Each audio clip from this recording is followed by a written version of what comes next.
বিশ্বাস করে না বহিন কি বলছেন? বহিন কখন এমন কোন কাজ করতে পারে না যদি কোন অপরাধ করে থাকে আপনি তাকে একবার নিষ্কুলের জন্য ক্ষমা করে দিন। মুখ সামলিয়ে কথা বলবি।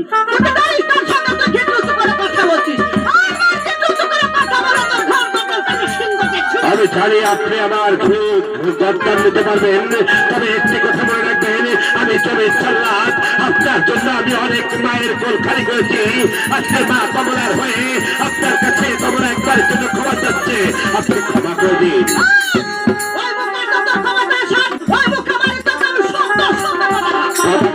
আমার আশীর্বাদ চলে আয় বহিন, হাত টুকানো দরকার, যেতে হবে 12 বছরের জন্য হয়েছে মানে হাত টুকানো দরকার।